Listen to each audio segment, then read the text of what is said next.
Good morning, class 12th B. Today we will start Gauss theorem. Gauss theorem में Gauss theorem पढ़ने से पहले हमें कुछ टर्म्स मालूम होने चाहिए, तो पहले हम उसको चेक कर रहे हैं कि वो होता क्या है। देखिए, सबसे पहले ये है एरिया वेक्टर। एरिया वेक्टर ये क्या होता है? जैसे हमने यहाँ एक सरफेस दिखा रखा है और इस सरफेस का एरिया मैंने कैपिटल ए सपोज कर लिया। इस पूरे सरफेस का एरिया कैपिटल ए है और इसमें मैंने एक परपेंडिकुलर यूनिट वेक्टर ड्रॉ कर दिया। एक ऐसा यूनिट वेक्टर ड्रॉ कर दिया है जो इस सरफेस के परपेंडिकुलर है।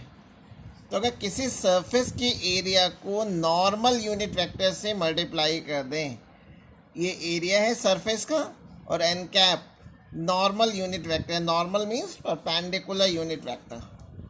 तो अगर किसी सरफेस के एरिया को नॉर्मल यूनिट वेक्टर से मल्टीप्लाई कर लें तो जो प्रोडक्ट आता है उसको एरिया वेक्टर कहते हैं। और एरिया वेक्टर की डायरेक्शन हमेशा वही होती है जो एन कैप की डायरेक्शन है, यानी परपेंडिकुलर टू द सरफेस और आउटवर्ड डायरेक्शन में। अब एरिया वेक्टर को समझाने के लिए मैंने यहाँ एक क्यूब बना दिया है। एक क्यूब बनाया हुआ है, तो देखिए क्यूब के डिफरेंट सरफेसेस पे एरिया वेक्टर क्या होगा।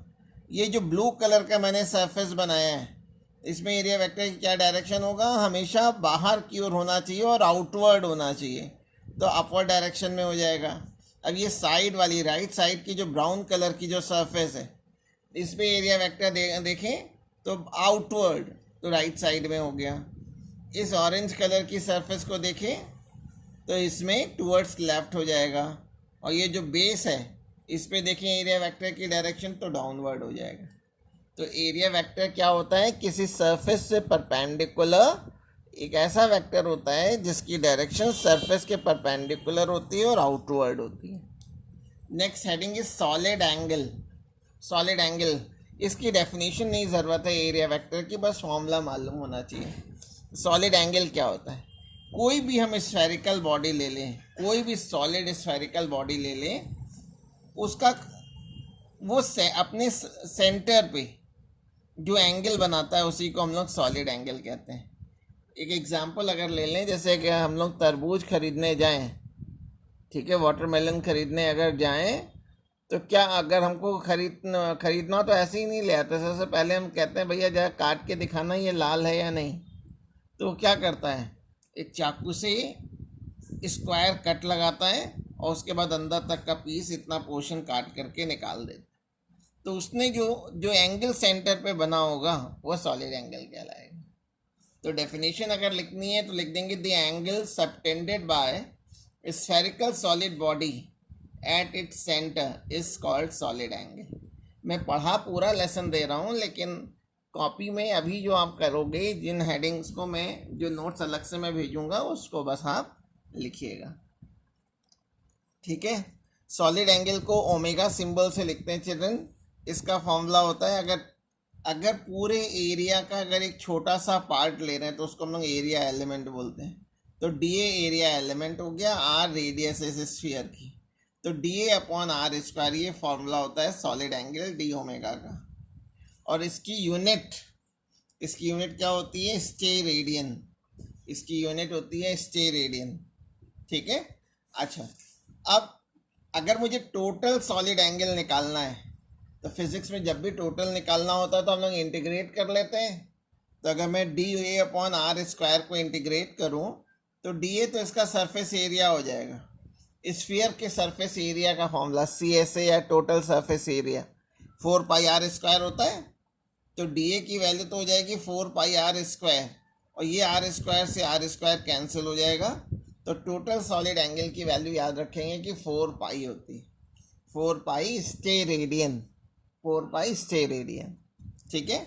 अच्छा, तो कहीं पर भी अगर हमें integration of d a upon r square नज़र आएगा ओवर ए क्लोज सरफेस, ये इंटीग्रेशन साइन में मैंने एक सर्कल बना दिया है, वो बताता है ओवर ए क्लोज सरफेस।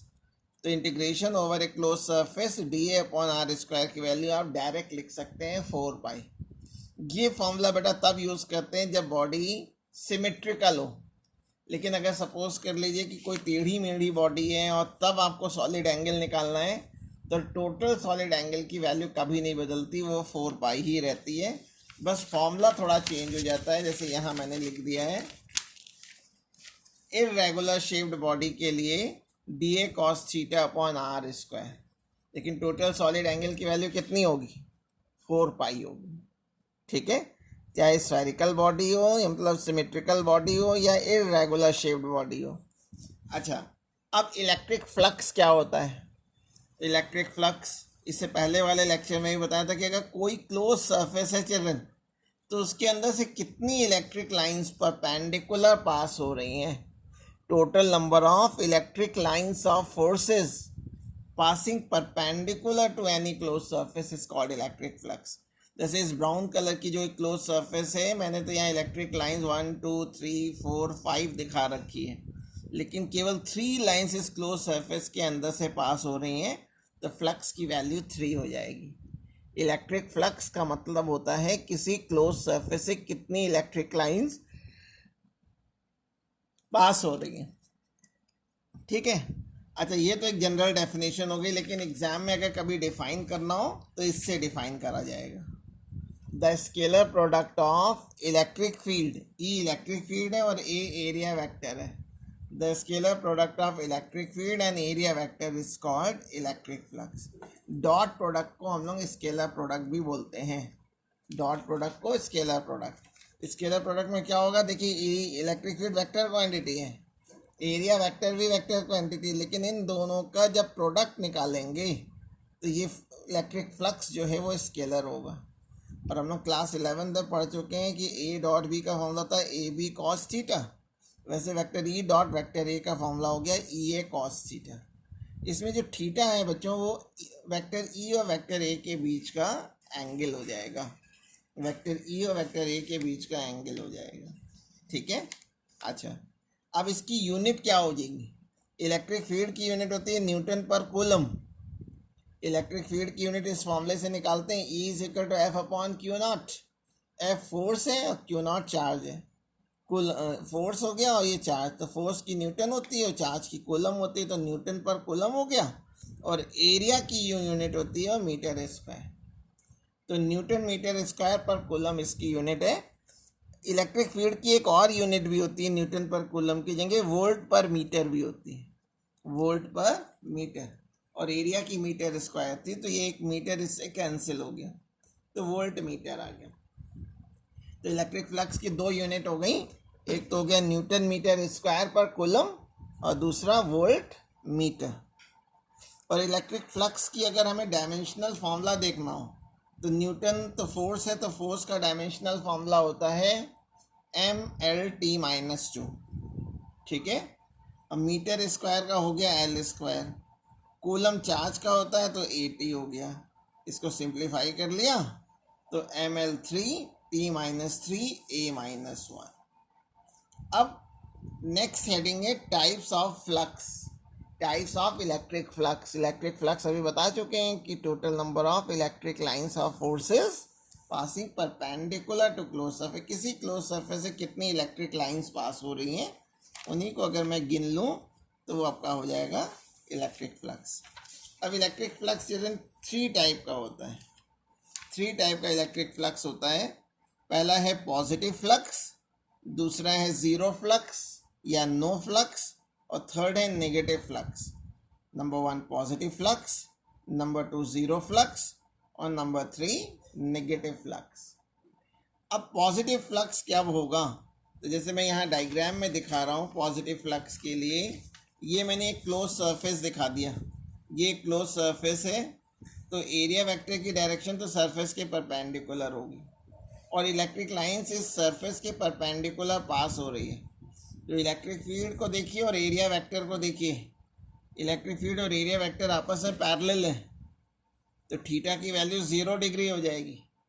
जब कभी भी एंगल थीटा की वैल्यू 90 डिग्री से कम हो तो जो फ्लक्स होगा वो पॉजिटिव फ्लक्स होगा। ठीक है, when theta is less than 90 degree then the flux will be positive. अब देखिए ये मैंने एक सरफेस बनाया हुआ है, ये कोई सरफेस है जिसका एरिया जो है वो A सपोज कर लिया है, और एरिया वेक्टर क्या होगा, सरफेस के परपेंडिकुलर होगा। और इलेक्ट्रिक फील्ड इस सरफेस के पैरेलल पास हो रही है। सरफेस के तो पैरेलल है, लेकिन एरिया वेक्टर के क्या है, एरिया वेक्टर के साथ वो 90 का एंगल बनाएगी। तो इलेक्ट्रिक फील्ड और एरिया वेक्टर के बीच का अगर एंगल 90 डिग्री है तो cos 90 की वैल्यू 0 होती है, तो E A cos थीटा फॉर्मूले से फ्लक्स की वैल्यू 0 हो जाएगी। ठीक है। लेकिन थर्ड होता है नेगेटिव फ्लक्स।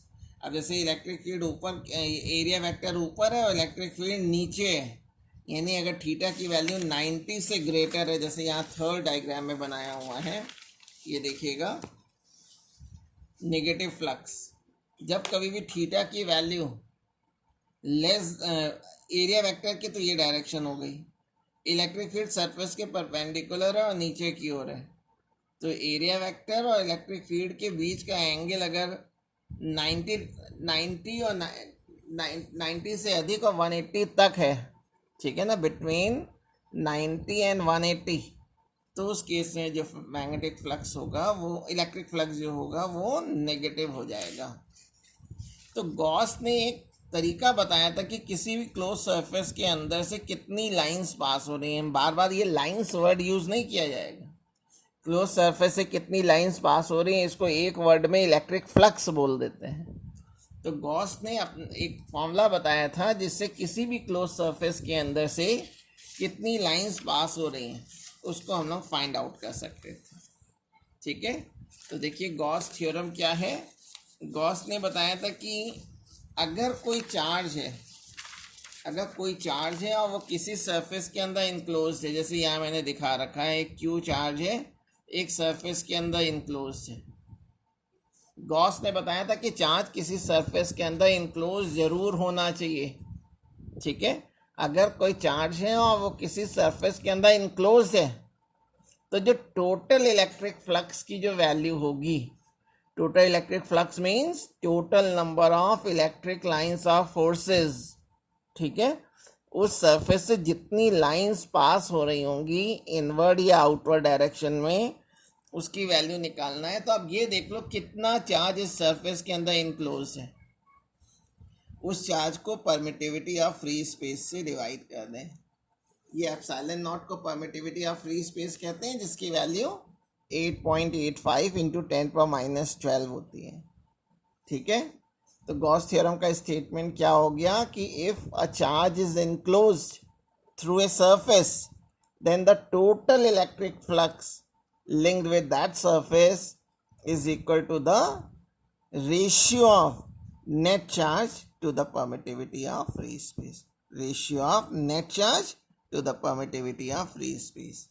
तो टोटल इलेक्ट्रिक फ्लक्स अगर निकालना है तो टोटल जब भी निकालते हैं तो इंटीग्रेट का यूज़ कर लेते हैं। तो ये फॉर्मूला हो गया electric flux phi e is equal to integration over a close surface e dot d a is equal to q upon epsilon not. इसमें क्यू के बेस है मैंने नेट लिख दिया है। नेट चार्ज का मतलब है बस इस सरफेस के अंदर जितने भी चार्जेस हैं उन सारे चार्जेस का एल्जेब्रिक सम कर लेंगे, एल्जेब्रिक सम। तो मैंने समझाने के लिए यहाँ एक डायग्राम दिखाया है कि इस सरफेस के अंदर एक यहाँ पे +2e चार्ज है, इधर -3e चार्ज है, यहाँ -4e। तो नेट चार्ज लेंगे तो पहले तीनों चार्जेस को विद साइन ऐड करेंगे।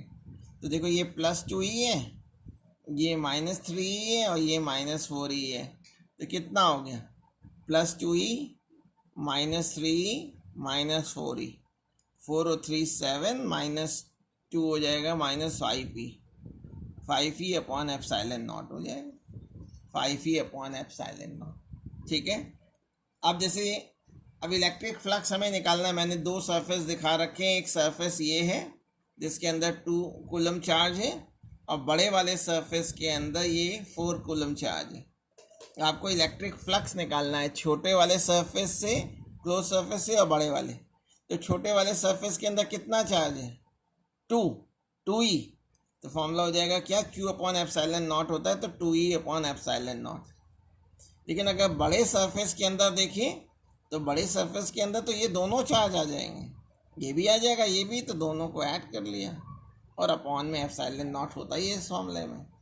और अगर रेशियो निकालना है फ्लक्स का रेशियो तो 5(1/(φ2) करेंगे तो E/ε0 तो दोनों में कैंसिल, 1/ε0 आ गया। अब चिल्ड्रन गॉस थ्योरम को हम प्रूफ करने जा रहे हैं, वो जरा देखिएगा। गॉस थ्योरम का प्रूफ,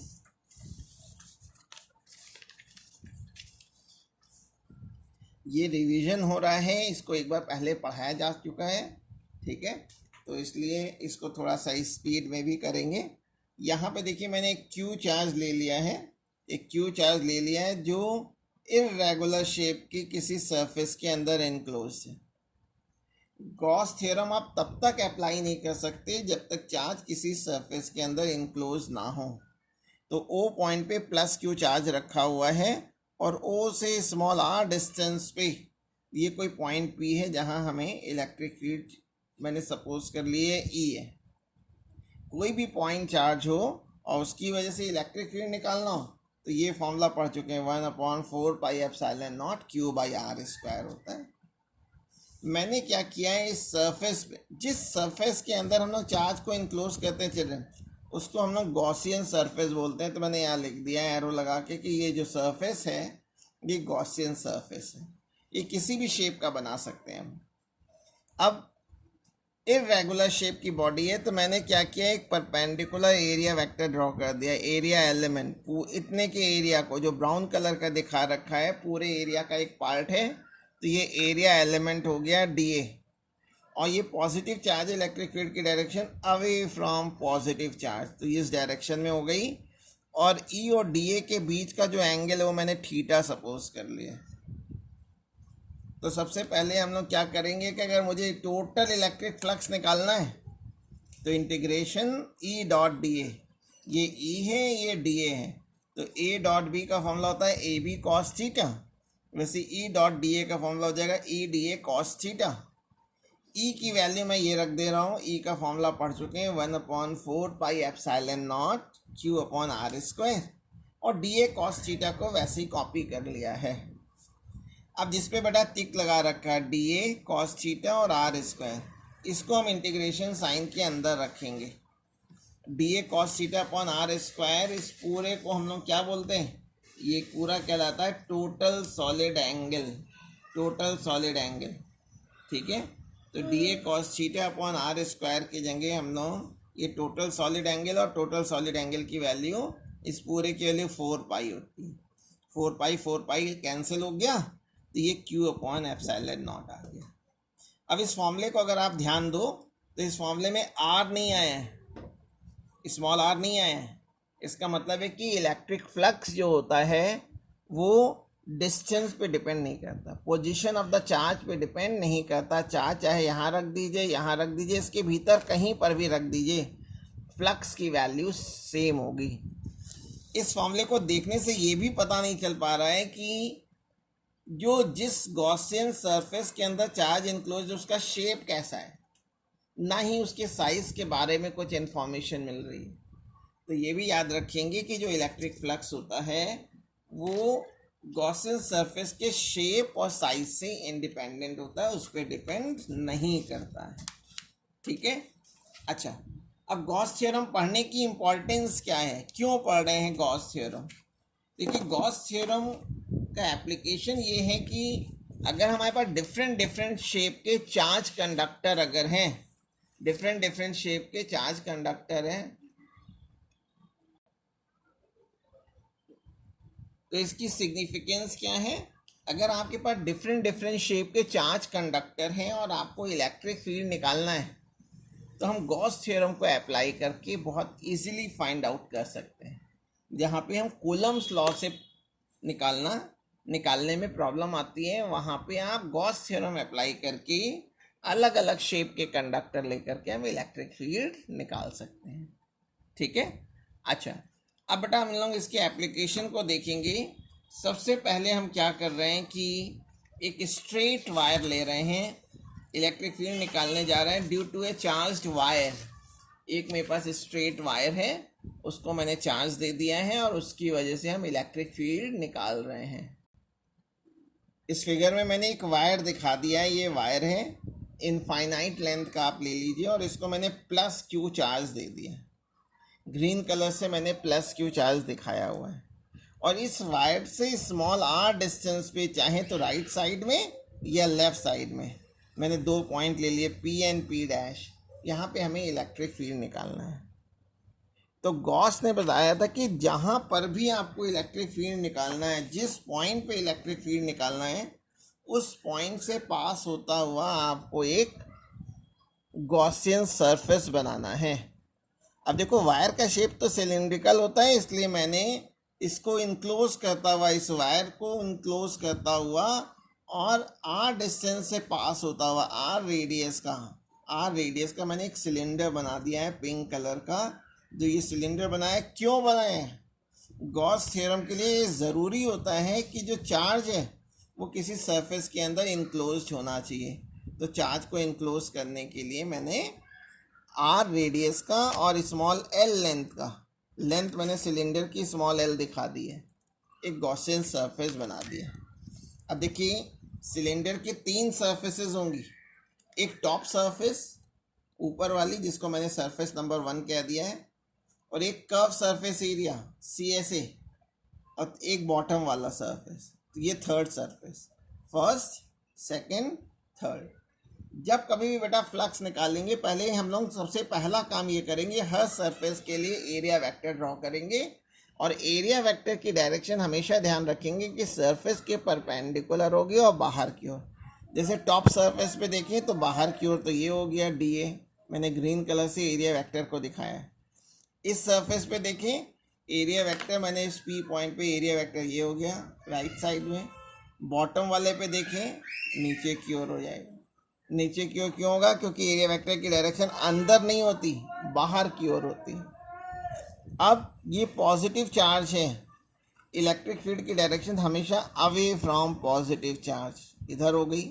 ये पॉजिटिव चार्ज है, अवे फ्रॉम पॉजिटिव चार्ज। इससे ही पॉजिटिव चार्ज है, अवे फ्रॉम पॉजिटिव चार्ज। तो आप सरफेस नंबर 1 और 3 को देख सकते हैं कि इलेक्ट्रिक फील्ड और एरिया वेक्टर के बीच का एंगल 90 डिग्री है। यहाँ भी 90 डिग्री है। मैंने 3 टाइप्स ऑफ फ्लक्स बताया था। तो जब भी एंगल 90 डिग्री होता है तो ज़ीरो फ्लक्स, यहाँ फ्लक्स की वैल्यू 0 होगी, यहाँ 0 होगी।